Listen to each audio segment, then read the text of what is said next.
Hello folks, this is Tina here from Bittersweet Quilt Shop and Home Decor in Pinconning, Michigan. Today I am going to show you how to make a log cabin block using a new trim tool by Creative Grids, which is made in Ohio. This is going to make an 8-inch finished block. I like this grid and I thought I'd share it with you because it really does help square up a log cabin as you go along. And for years I really struggled with it. Even though I would start out with a 1/4 inch seam and my strips were all the same, just some reason it never turns out correctly. So I want to show everyone how to use this tool. Now, the middle of a log cabin always has a window. So my blue piece of fabric here is my window, and I have cut this to be a 2.5 inch square. The logs that go around it are in white and red. It doesn't matter how long this strip is that we're putting here. I don't pre-cut them because you're going to trim them off and it goes in the selvage, so it doesn't really matter, you know, how long it is. But the width of this piece of fabric does need to be at least 1.5 inches for this grid. If you're going to use a larger grid, which I will show you at the end of the video, it does tell you in the directions that the center window needs to be larger, and then of course the width of your logs has to be a little larger as well. Okay, but for the one I'm going to show you today, this is for the 8-inch. Alright, so what I've done is I went ahead and I put my first row of logs on this piece. Now, going back to this grid, and I'm going to hold it up behind in front of a piece of white paper so you can see. You will see 3 separate blocks that are highlighted in black.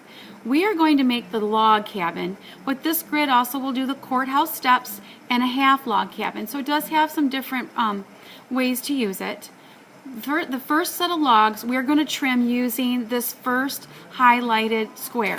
So what you will do is you will take your log, you will square up your window in their first window box. Okay, see how I've got this lined up in their first square? Once you've done that, then you will take your rotary cutter and you will trim along this edge and this edge. You then will flip your material all the way around, lining it back up with their window and your window. It's a little difficult to do when it's not laying flat on a table, but I'm going to try to give you the idea of what I'm trying to get at here.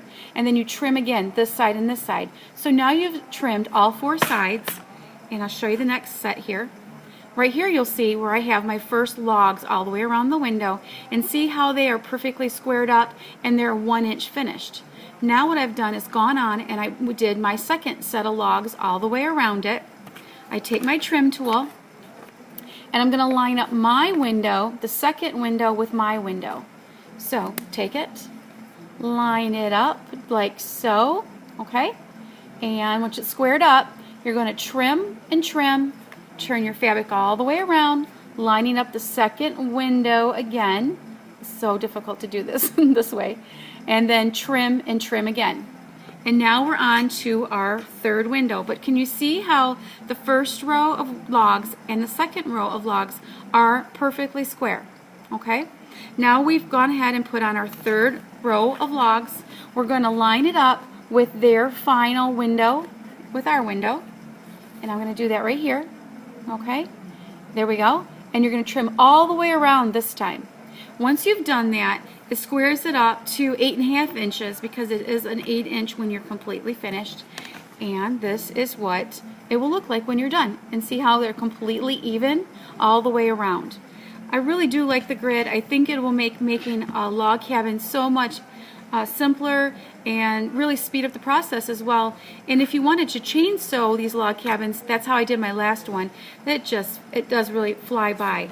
Now, this was the 8-inch trim tool, but they also have a 12-inch trim tool, and the directions for this are located in the packet that comes with all of the Creative Grids. It looks like this. It's just not a cover sheet. If you actually open this up, it has all the directions inside and tells you exactly what I just said to you. The one thing that's nice about the larger one, not only that does it make a larger block if you want to make a larger quilt and go a lot faster, but in the bottom here, if you can see this where it's shaded all the way around, this will do a 6-inch finished block, and then of course the large one does a 12-inch block. Alright, that's it folks. I hope you enjoy that new grid, and it is made here in the United States. So thank you and have a great day.